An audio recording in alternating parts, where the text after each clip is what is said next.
individual consumers. They either don't value investing in themselves, or even if they do, they don't have the money to afford to be able to pay you what it is that you're charging.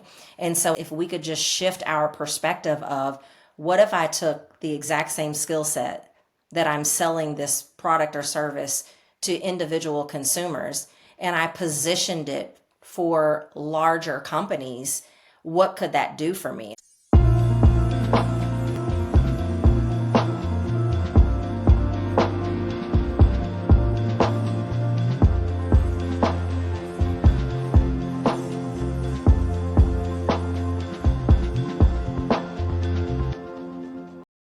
Well, hey, welcome back to the Amanda Kaufman Show.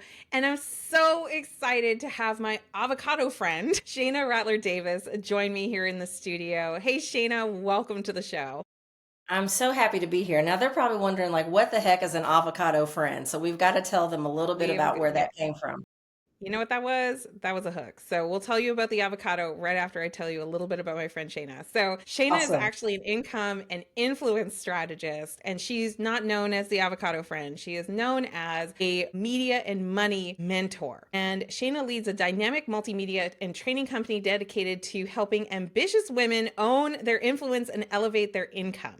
She offers specialized courses, events, and mentoring programs to equip corporations to leverage their visibility as a business strategy.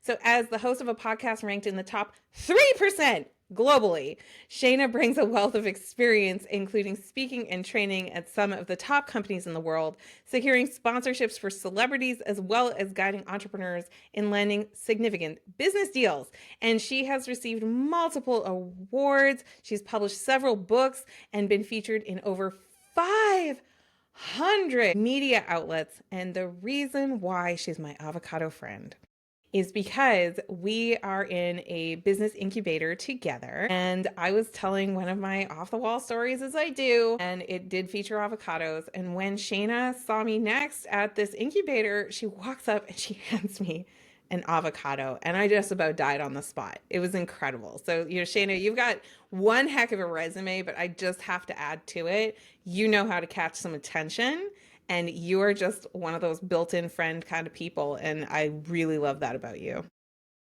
Thank you for saying that. That means a lot. I feel Yeah. the Well, same way hey, about you.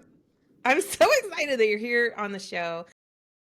Shayna, like, you have done so much. Can you just catch us up on maybe like how'd you get started in this entrepreneurial journey? Like, how do you get to 500 media outlets? Like, that's something. Wow. 'Cause I'm old. No, you're No, not. seriously. Seriously, I was an accidental entrepreneur, and not the way that many people, they think about accidental entrepreneurship of like, I lost my job and I was forced into like, hey, nothing's hitting, and so let me start a business or whatever. Mine was more accidental in the standpoint of, I actually went to school to be a therapist. I'm an occupational therapist by trade. And what ended up happening was that shortly after school, I was having people that were coming to me like, like, well, help us out, help us out, help us out. And I'm like, I called one of my friends that was kind of doing a similar thing. And I asked him, I was like, unless I clone myself like 4 or 5 times over, like, how am I supposed to say yes to all of this stuff? And he goes, well, actually, what you do is that you just get a contract with them. And then you have other therapists that you're outsourcing the visits to. And basically, like, you bill them for a lot more than what you're paying the therapist to go out. I mean, you're still giving them like the normal wage that they should be getting. And so what ended up happening is that within 90 days, I had 23 therapists that were working for me. But prior to that, people were asking me, like, well, how do you start a business and how do you grow a business? And maybe you should teach classes at church and stuff like that. And so I was actually like coaching people before I even knew what coaching was. I didn't think anybody had coaches outside of people that were in like sports or like voice coaches or something. I had no idea what a business coach was. And so I kind of fell into entrepreneurship just by accident, not even realizing that that's what they were asking me to do. And then before you knew it, so many people were asking me to coach them. And what I recognized, Amanda, was that not only do I have a gift for being able to function at a high level, I really have a gift of being able to teach other people how to do what it is that I do, because it's not the same. Everybody that's good at something can't necessarily teach you how to do it. And so that kind of got my entrepreneur journey off the ground. Goodness, that is so, so true. I just had my 40th birthday and I was sitting there at a picnic table outside a cabin hanging out with my family and I was writing down like my top 40 lessons. So of course I made a list of 50, but overachievers unite. Let's go. Yes. But one of the things is like you don't really know something until you can teach something to someone else and they can repeat or act on the knowledge, right? 100. That was one of the things. So I love that you called that out. And I mean, you really do have such a powerful way with people. Like, 3 hires in 90 days would be impressive for any company, right? So, I think that that's one of your superpowers.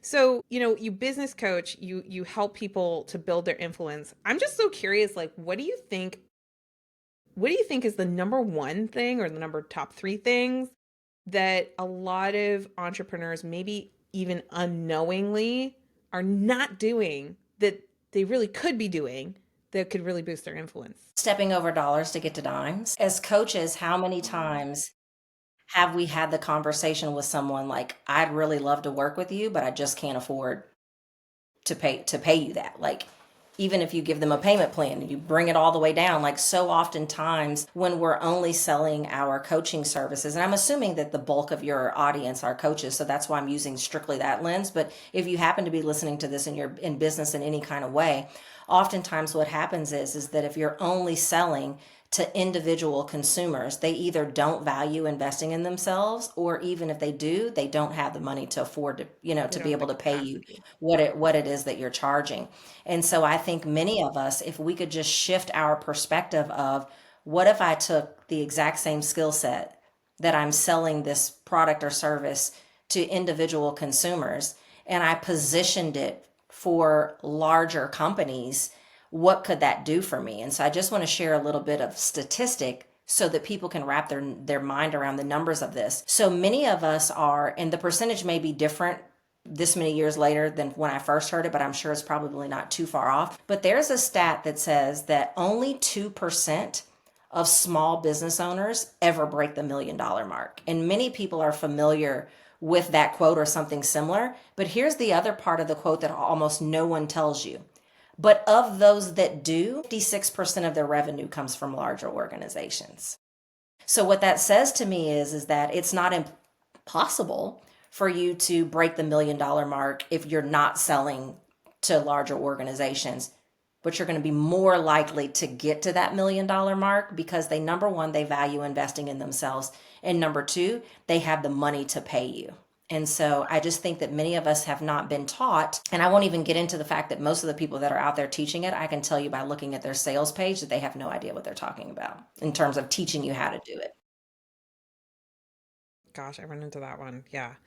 Um, that is, you're just like making me want to kind of rush to my whiteboard, my battle board, and like kind of rejig a couple of things because that's actually been my experience as well. Is that the Pareto principle is basically that 80% of any population is really actually ascribed to like 20% of the real population. So, for example, Pareto was an Italian mathematician, dear listener, who noticed that 80% of the properties were owned by 20% of the landlords. So that I love that example. He also counted a bunch of peas and pea pods and found that 20% of the pea pods had 80% of the peas. And like that, I will just say very publicly here on this podcast, that's 1,000% how my business metrics have actually worked out, that 20% of my customers have represented 80% of my revenue. And, it is very much that decision. What's coming up for me is like this decision to perform at that higher level. And I'm thinking about that phrase, goals make demands. When you decide that you're going to operate at that higher level, you're going to have higher value contracts, you're going to be serving clientele and customers at that higher level. It does demand something different from you. Would you agree with that?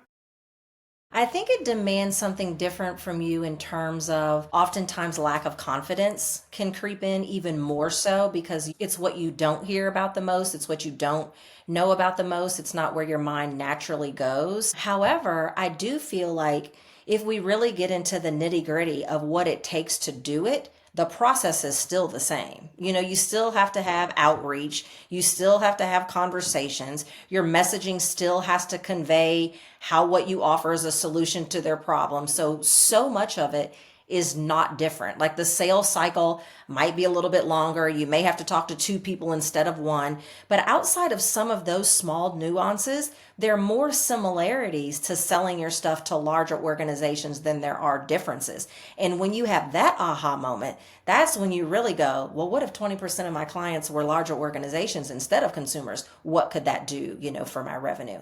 And I'm not saying that you have to abandon what it is that you're doing now, but what I am saying is, can you consider adding it in? I don't only sell my services to large organizations. For individuals who are business owners, I say to them, like, in my opinion, if you have a message, you should have a podcast. But we have to recognize that we should really be using our podcast as the gateway to those larger opportunities. And the way that I discovered that was, I noticed that, years ago, I was landing corporate sponsors for myself and for celebrities. I was landing corporate contracts. And I notice how much easier it is now for me to do those things now that I have a show. So I'm not at all saying that you can't think of it as like divisions or departments in your business. I'm not at all saying that you have to 100% pivot, because I don't do that. I have some services that I sell that are for business owners, and then I have some services that I sell are for large organizations.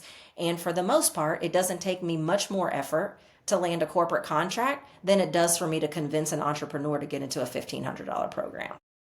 Yes, yes, yes. I love this. This Yeah. is so good.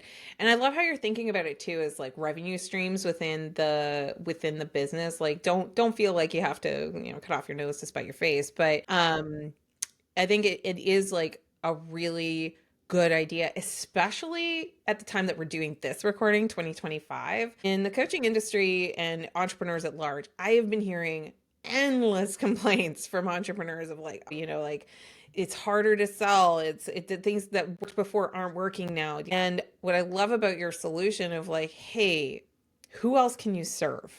Right? Can you package what you do and to another hungry market that's able to pay, right? And I think sometimes entrepreneurs tend to overly simplify because we kind of take that idea of focus a bit too far sometimes. That's what I feel anyway. And what I've noticed is when I've had some diversity inside my business where I had different, revenue channels, different product channels, some will be up, some will be down, but because I've got the diversity, I end up with more stability over the long term anyway. So I agree with Yeah. you, Shayna. I would love to share, if you don't mind, just one quick way of how this looks so that people aren't thinking like, well, what would I even offer? Like, is that a whole new thing I You have are to going learn? exactly where I wanted to go next, which is like, how do I do this? Like, let's say I'm like, okay, I agree with you. Fine. Awesome. How do I make that Absolutely. product or offering a reality? So I'm going to share one way that you can look at it, and it's the way that I did it before. And then I'm going to share the way that I think you should really look at it, or how I'm choosing to look at it today, because I've just Okay. recognized that there's so much more opportunity. So what I did when I made the shift back in, I don't know, a long time ago, what I was doing was, is I asked myself, because at that point I was a general business coach. So I didn't go completely into like my entrepreneurial journey. So in the beginning, I was a general business coach.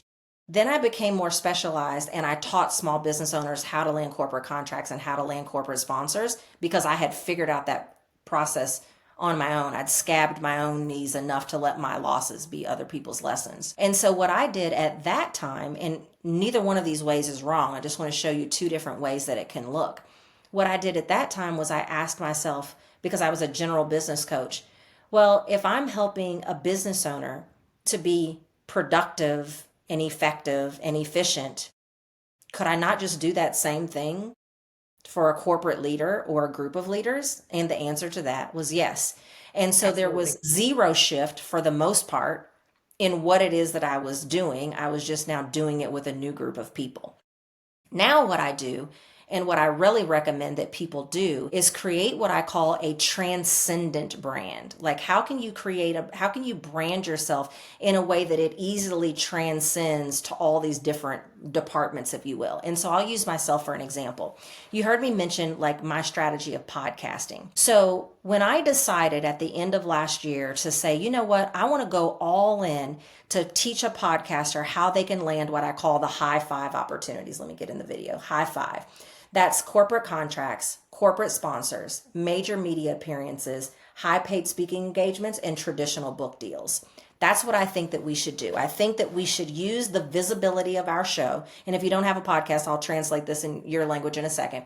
I think you take the visibility of your show and then build an ecosystem of these products and services and partnerships around it. I call that visibility ROI. But even though I've grown my podcast to the top 3% in the world, even though podcasting is central to my strategy, I don't brand myself as a podcast expert. I brand myself as an influence expert. So my transcendent brand, or my umbrella brand, if you want to look at it that way, is influence. So then what that allows me to do is that allows me to say, I serve my lane of influence, because that's kind of like your master arena, if you will. I serve that arena in multiple different ways. In this Mm-hmm. lane, I serve entrepreneurs, showing them how they can build multimedia empires with a podcast at the center. Over here, the Today Show can bring me on. Let's just say at the time of this recording, we're just coming out of National Women's Month, or whatever March is. And, the Today Show could bring me on to say, like, this is how a woman owns her influence, right? A corporation can bring me in and say, I want to pay you to come in and talk to all of our emerging leaders about how they can use their influence in the ways of executive presence. How can they use their influence to communicate better during presentations? So one is specific, one is scalable. Let's say you're a health coach, and what you're doing right now is you're helping moms learn how to lose weight.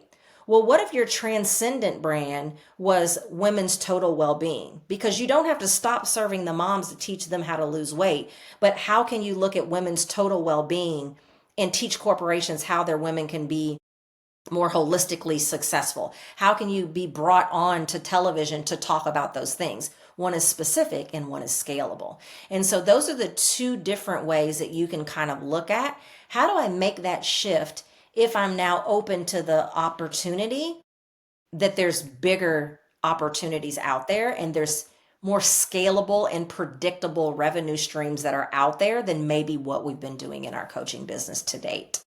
Totally, totally, totally. So questions that's coming up for me now is like, okay, I see the path. I see the idea of going maybe from being very niche, which is what most coaches do, is they get very niche and they get their first successes and they get their testimonials and they get their confidence and they get all that kind of stuff, to broadening it up a bit so that you can match the needs of a larger customer, right? A larger client. How do you know you're I, ready for I that? would like to note though that it's still a niche, because some people are like, but no, that's anti everything I've been taught. I've been told to niche down. You're still niching down. You're just looking at what it is that you do in broader themes. But even that I broader theme totally of agree with influence this. is still a niche. I think a lot, yes, you are absolutely right. I think that niche gets taught so badly most of the time. Like I got it taught to me five different ways before I got the way that I'm like, I think that's the way. So a niche, ladies and gentlemen, is a segment of a market.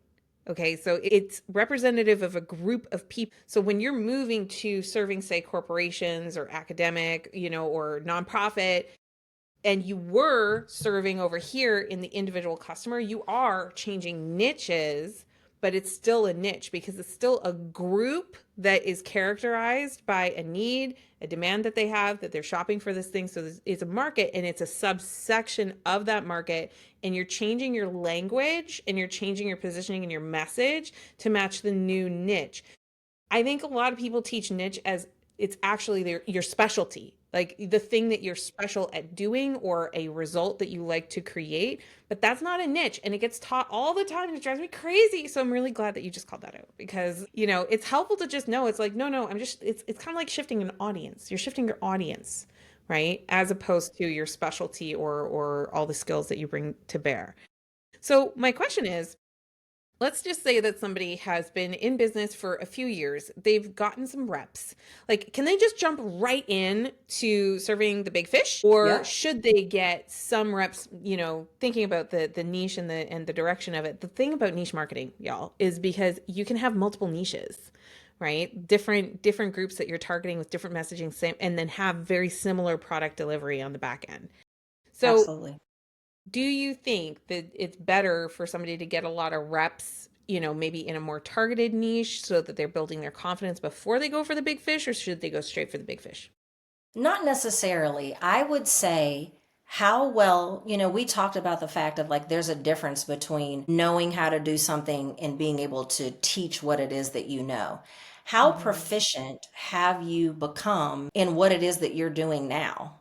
Because there's some people that like maybe they leave corporate America. And in corporate America, they were always over marketing and communications. And then when they decided to become a business owner, maybe they only decided to become a business owner 6 months ago, but they're still kind of doing marketing and communications. Like they don't need to wait. So I would say, I want you to get your reps in to make sure that anything you're selling anyone, that you actually know what the heck you're doing.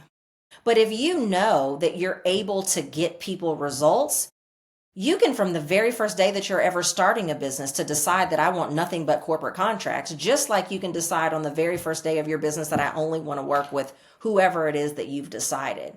So once you know that you can confidently say to yourself that you know that you're able to get people results, I say that's when you know you're ready.